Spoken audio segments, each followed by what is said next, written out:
अगर कोई आश्रय नहीं है और आपकी किसी पर नजर न जाए, केवल इन्हीं के चरणों में रहे कि अब तो जीवन आपके लिए, ऐसे संभाल लेंगे।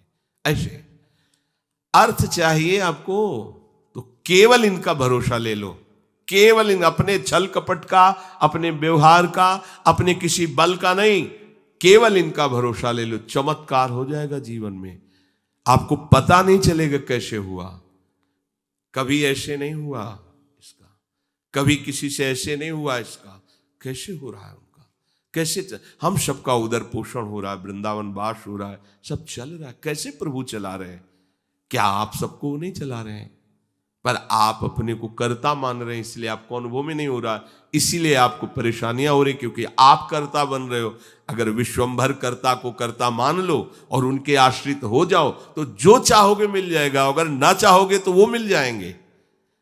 जो चाहोगे मिल जाएगा, बिल्कुल कोई चाह न करो तो वो जो व्यवस्था उनको करनी करेंगे और वो स्वयं मिल जाएंगे। अर्थार्थी भक्त को धन संपत्ति वैभव चाहिए, पर वो केवल हरि से चाहिए, दूसरे से नहीं। बस ये ध्यान रखना, इसकी परीक्षा होगी आपकी। अपने इष्ट देव के अनन्य होकर के यदि आप अर्थ चाहोगे तो बहुत जल्दी आपका परिवर्तन होना शुरू हो जाएगा। पर आचरण आपके पवित्र होने चाहिए, भी ध्यान रखना। आचरण की अगर पवित्रता नहीं तो फिर शिकायत मत करना। आप अपने आचरण पवित्र करो और नाम जप करो, केवल हरि के आश्रित रहो, फिर देख लेना। अगर आपको लगता हो कि भगवान के भक्त बहुत गरीब और ऐसे, सच्ची पूछो, उनको आकांक्षा नहीं होती। प्रभु जबरदस्ती व्यवस्था करते, उनको आकांक्षा नहीं होती। 4 रोटी मांग ली, ऐसे ही पड़े, पूरा जीवन प्रभु के लिए। उन प्रेमी महापुरुषों की चरण धूल अगर शरीर का स्पर्श कर ले तो पावन हो जाए। देवता तरसते हैं उनकी सेवा के लिए, सिद्धियां हाथ जोड़े खड़ी रहती हैं, पर वो अकिंचन महात्मा किसी से कुछ नहीं चाहते। कि ऐसा न समझो कि हमारा दास, हमारा भक्त, हमारा आश्रय लेने वाला ऐसा नहीं है। वो हरिदास, भगवान के चरणों का दास है। समस्त ऐश्वर्य संपन्न भगवान उसके अधीन हो जाते हैं जो भक्ति करता है। अगर आपको अर्थ चाहिए तो केवल भगवान का आश्रय ले, दूसरे का नहीं। अब ये कोई छोटी मोटी बात नहीं, देख लीजिए अंदर से। अपने बल का आश्रय नहीं, किसी दूसरे व्यक्ति का आश्रय नहीं, किसी दूसरी देवी शक्ति का आश्रय नहीं, केवल श्री हरि का आश्रय। और जब आप पक्के उतर जाओगे, जैसे सुदामा जी, तो जैसी द्वारिकापुरी थी वैसे सुदामापुरी हुई। जैसा वैभव द्वारिकाधीश का वैसे सुदामा जी का वैभव था। पक्का मान लीजिए। लोग समझते नहीं, ऐसा ना समझो कि ये केवल कथाएं हैं। आपका जीवन स्वयं एक कथा बन जाएगा। यदि आप हरि के आश्रित हो गए तो आपका जीवन चरित्र दूसरों के लिए उदाहरण बन जाएगा। पर निष्ठा चाहिए। कई कई दिन भूखे रहे सुदामा जी। उनका मित्र किसी जमींदार के यहां पुरोहित ही करता था। वो जब पालकी से निकलता तो कहता, कहाँ गली गली डोल रहे हो कृष्ण कृष्ण बोलते हुए, आओ हमारे यहां, हमारा जजमान धनी है, आके थोड़ा वेद पाठ कर दिया करो, पूरे परिवार का पोषण कपला रहता है। हम वादा करते हैं उनका, नहीं नहीं, हमारे जजमान तो श्री कृष्ण है, हम दूसरे। घर आते पत्नी पूछती, कुछ मिला? 5 घर हो आए, कुछ मिला नहीं।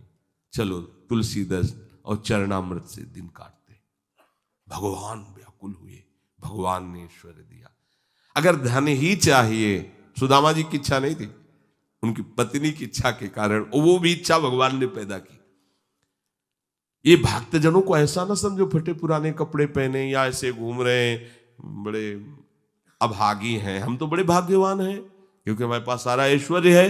ऐसा ना समझो, उनके भाग्य में ऐश्वर्य बनाने वाली मशीन मिल गई है, श्री हरि।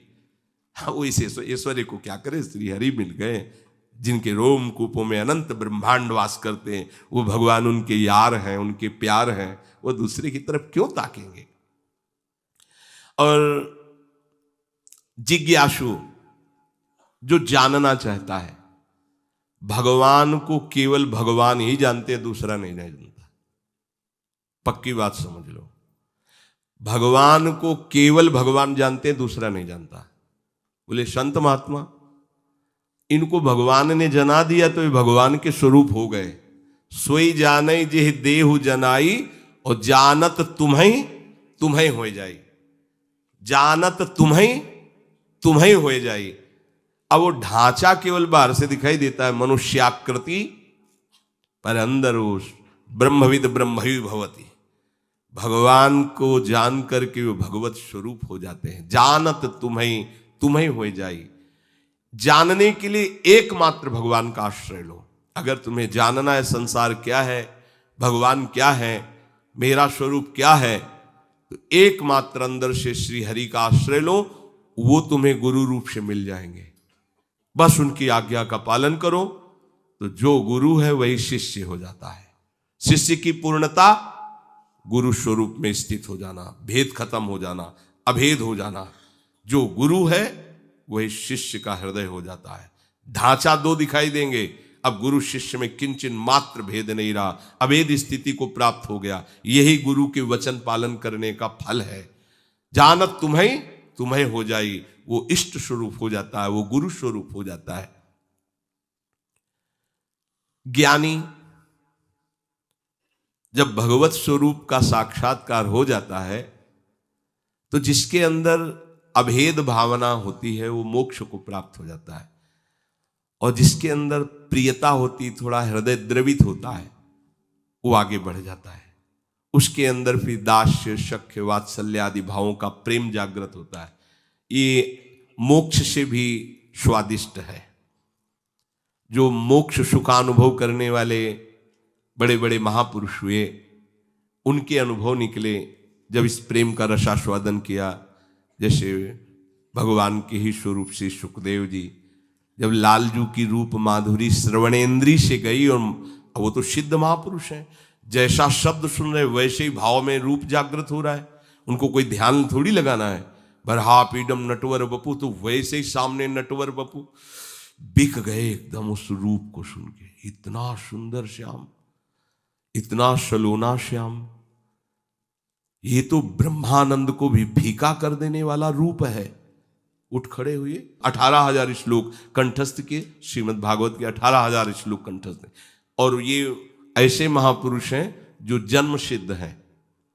अपने पिता व्यास जी को स्वयं उत्तर नहीं दे रहे, वृक्ष उत्तर दे रहे हैं। सुकोहम सुकोहम, वृक्षों से निकल रहा है। ऐसे तदात्म भाव को प्राप्त महापुरुष, अर्थात ब्रह्मानंद से भी श्रेष्ठ श्री कृष्ण का रूप रसास्वादन। मधुसूदन सरस्वती जी बंशी विभूषित करा नवनी हृदाभात, उसमें कह रहे हैं कृष्णात् परम किमपि तत्व हम, कृष्ण से कोई बड़ा तत्व है मैं नहीं जानता।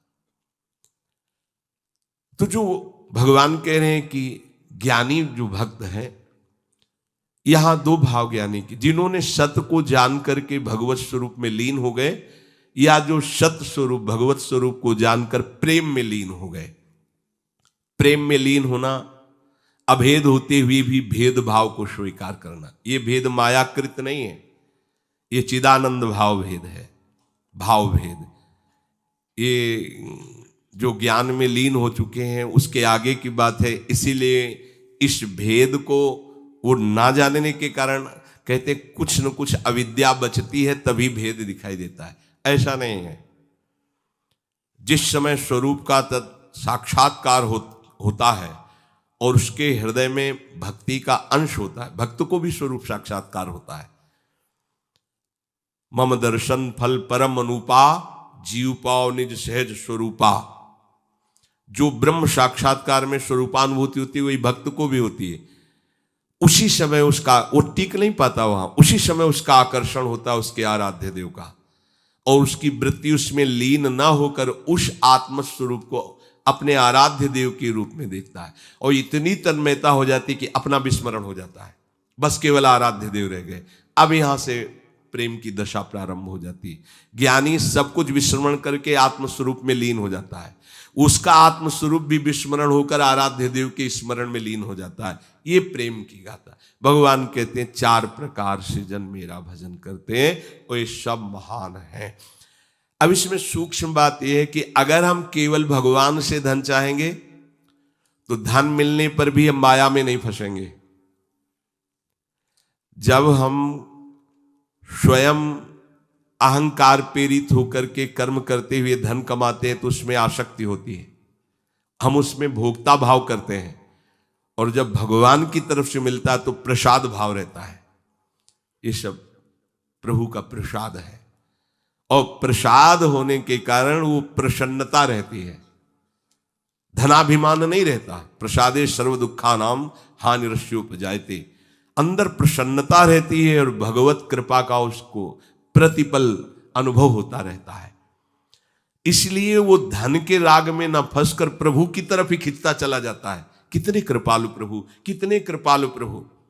और धनाभिमानी, देहाभिमानी, मैंने ये किया तो इतना लाभ हुआ, मैं इसको ऐसे भोगूंगा, अब ऐसा करूंगा तो इतना और लाभ होगा, वो खिंचता चला जाता है अहंकार की तरफ, ये खिंचता चला जाता है प्रभु की तरफ। अगर प्रभु से हमें धन मिला, प्रभु से कामना की, तो वो कामना संसार में फंसाएगी नहीं, वो मोक्ष प्रदान करने वाली होगी। ये परम लाभ की बात है कि लोकवत भी हमारा मंगल हुआ और परलोक के लिए हमें कोई अलग से साधना नहीं करनी पड़ी, क्योंकि प्रतिपल हमें कृपा का अनुभव बढ़ता चला जाएगा। प्रभु हमें कितना दुलार कर रहे हैं, कितनी कृपा कर रहे हैं, तो वो ये सब छूट जाएगा, केवल कृपा और प्रभु रह जाएंगे। वो कृपा के सहारे प्रभु के प्रेम में डूब जाएगा। ऐसे कितने भक्तों के चरित्र हैं। जब हम संकट निवृत्ति भगवान से चाहेंगे तब लगेगा अच्छा कोई दूसरा मेरा सहयोगी नहीं हुआ, भगवान ने ऐसी कृपा। तो अपनी अनुभूतियां जो होती है और प्रभु की तरफ हमें प्रेरित करती है। संकट निवृत्ति के बाद वो प्रभु को भूल नहीं जाएगा, वो प्रभु में आसक्त हो जाएगा। ये आंतरिक बात है, सूक्ष्म बात है। आर्त कोई भी भक्त जो हुआ हो और उसकी संकट निवृत्ति भगवान ने की हो और वो भगवान को भूल करके संसार में ही रमण कर रहा हो, ऐसा नहीं हुआ। भूलने की वो चेष्टा भी करेगा तो भगवान उसे भूलने नहीं देंगे, क्योंकि उसने आर्त भाव से ही सही पर प्रभु का आश्रय लिया है। और प्रभु का आश्रित कभी माया में फंस नहीं सकता है, पक्का है, चाहे किसी भी भावना से आश्रय लिया हो। और जो भगवान से जानना चाहता है भगवान को, उसको कभी ज्ञानाभिमान नहीं होता। अगर हम पढ़ लिख करके जानना चाहेंगे तो जान भी नहीं पाएंगे, पर हमें ज्ञानाभिमान हो जाएगा। अगर प्रभु से जानेंगे, गुरु कृपा से जानेंगे, तो कभी ज्ञानाभिमान नहीं होगा। इसीलिए हमें अगर सांसारिक सुख भी चाहिए तो केवल हरि का आश्रय लें, सांसारिक दुख की निवृत्ति चाहिए तो केवल हरि का आश्रय लें, और हरि को जानना है और पाना है तो केवल हरि का आश्रय लें। वो सब साधन दे देंगे, वो सब हमको मार्ग दे देंगे, जिससे हमें उनका बोध हो जाएगा या प्रेम हो जाएगा।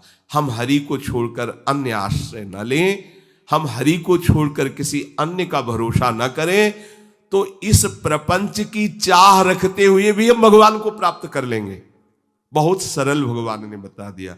अब भी समझ में ना आवे तो आप जाने। हमारी यही तो चाह है, हमें धन मिल जाए, हमारी दुख निवृत्ति हो जाए, हमें ज्ञान हो जाए, हमें मोक्ष हो जाए, सब हो जाएगा। केवल भगवान का आश्रय ले लो और नाम जप करो, पर गंदे आचरण मत करो। आहार विहार संयम से करो, शास्त्र संयम से।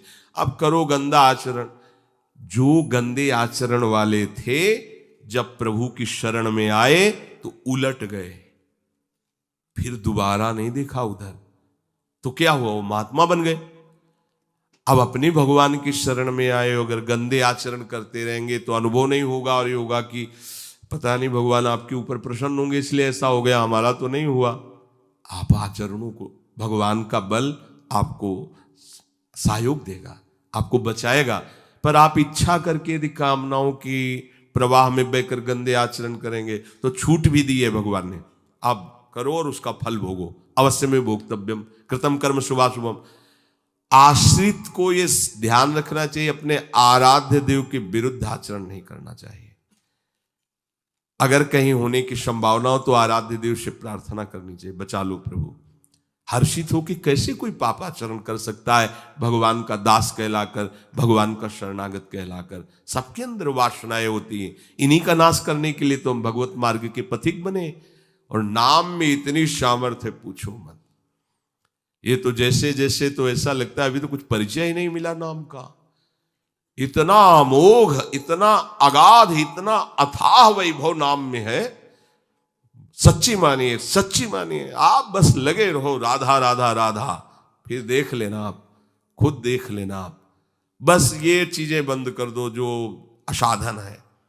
ये होने के हमने विचार भी किया, जब लोग प्रश्न करते हैं कि नाम तो हम भी जप रहे पर, तो विचार किया आप असाधन करते हो, भगवत विमुख आचरण करो, कैसे प्रभु को आप प्रसन्न कर पाएंगे? अभी तक करते रहे, कोई बात नहीं, वो भूत है, निकल गया भूत। वर्तमान को संभालो, वर्तमान में कोई गलत आचरण न हो तो आपका परम मंगल श्री हरि कर देंगे। ये जो त्रिगुणात्मिका माया के द्वारा जिनकी बुद्धि ढक गई है,